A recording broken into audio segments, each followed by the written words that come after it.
So Steven's question says, regarding the 25% gross mortgage rule listed, I believe Dave Ramsey and maybe other content creators have recommended 25% net pay. Do you find that variance from net to gross ever being a concern when deciding on a future mortgage? And I mean, I'd go so far as to say, why did you guys choose gross as you started to think about your rules? Yeah. So for those of you who don't know, let me catch you up. If this is the first time interacting with us, first time you've heard this, we actually have some rules that we want you to think about when it comes to buying a home. And specifically when it comes to buying your first home, we have tons of resources out there. If you go to moneyguy.com/resource, you can check out all the home buying stuff that we have out there. Well, one of the things that we say is, when you add up the cost of your housing, when you look at the principal, interest, taxes, and insurance that you're paying, it cannot exceed 25% of your gross income.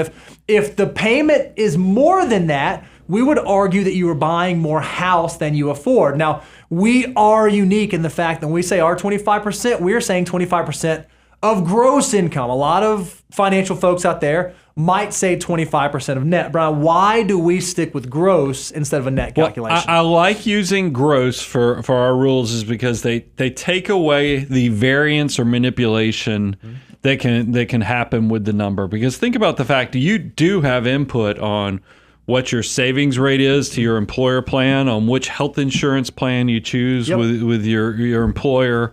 How much taxes you have withheld. I mean, what if you were playing some crazy game with yourself that you're like, well, if I just over withhold on taxes, I know I get this big refund, and it also lowers how much I have to save for my future. Yeah, in the short term, it could feel really good, but I think 20, 30 years in the future, you'd be like, whoa, maybe that arbitrage I was setting up for myself was working against me in ways. So the manipulation is a big part of it.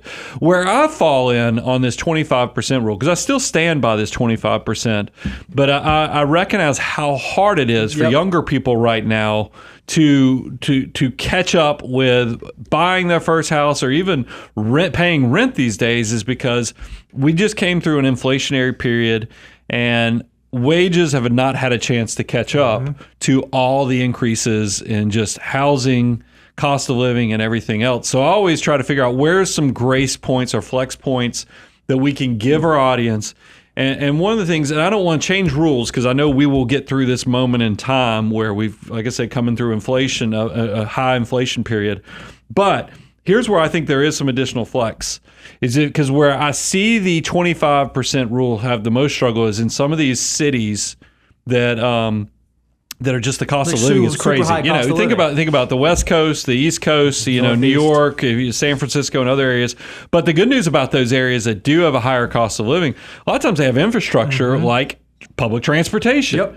And we all know that when we do 23.8 on your automobile, that's where you get to put 20% down, don't finance longer than 3 years, and make sure it's not exceeding 8% of your gross income. And there's some other key rules in there too, but I'm just for time purposes, that 8%, if you don't have a car payment, maybe we can give you a little bit of flexibility on your housing to push that up beyond 25% for only a moment in time.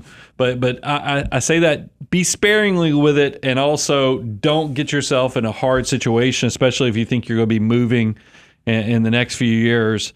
If you're buying a house, because housing needs to be, and that's why I'd go look at our housing checklist that we also have. It probably needs to be a 7-year decision at this point, just because of what's happened with inflation. And in our experience, and we've seen people from all different walks of life and all different incomes and all different places in their career, if they've adhered to this 25% housing rule, they've not gotten themselves in trouble. There's enough wiggle room inside the rest of their budget with what they're saving, what they're paying in taxes, all these other things, that 25% of gross is still conservative enough that allows them to be in a house that they want to be in, or be in a living situation they want to be in, and still have enough left over. Now, there's nothing that says you cannot be more conservative than this. If you want to do 25% of net, great. That still falls into less than 25% of gross. If you want to include utilities in your principal, interest, taxes, and interest, great. That's still going to drive the number down. So there's nothing that says you can't be less than 25%, but we want to set that high watermark that